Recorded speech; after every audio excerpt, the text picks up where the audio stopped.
So when you squeeze your toothpaste, do you squeeze it from the bottom up? Or do you squeeze it like my son does, just in the middle? And does this drive you crazy? Does this frustrate you when you see this? Do you go into your head and think that's just not a pragmatic way to do it because you're going to have to do this to get all up into the front to come out? Be honest. So I was taught to do it this way.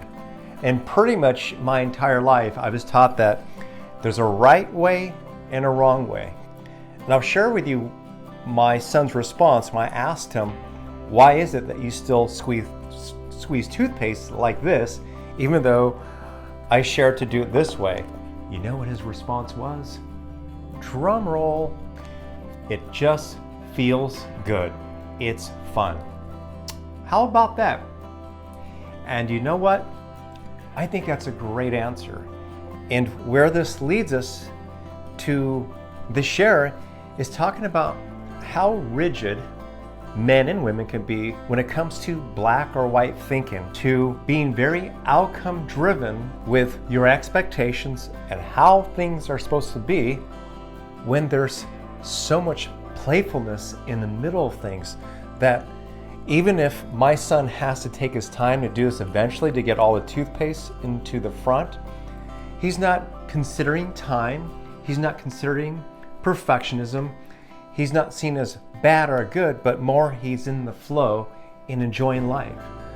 So the reason why I'm using this example, the toothpaste tubes, is that I want you to look at the things that you do in your life where you are trying to get it perfect, you're trying to be organized, and when it's not, you lose your cool, where you get frustrated, you get stressed, you send another email, you try to make it perfect, you feel as though that you can't be happy until it is methodical, an exact way.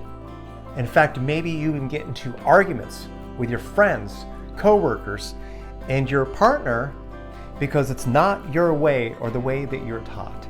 Well, what if in those moments you can just squeeze the toothpaste tube like this? What if in those moments you could be more open to the experience, the exchange, to maybe you're in the middle of you being frustrated, there's some gift, there's some joy in there that you're missing because you're so fixated on the way it's supposed to be, when maybe the way it's supposed to be is so much more, so much fuller, and so much more fun. So I hope you enjoyed this video. Please share your comments, your thoughts, and where you might be a perfectionist, but most importantly, what are you going to do today after watching this video to let that go? I'd love to hear about that. Please subscribe to my channel. Let's stay in touch. Thanks a lot.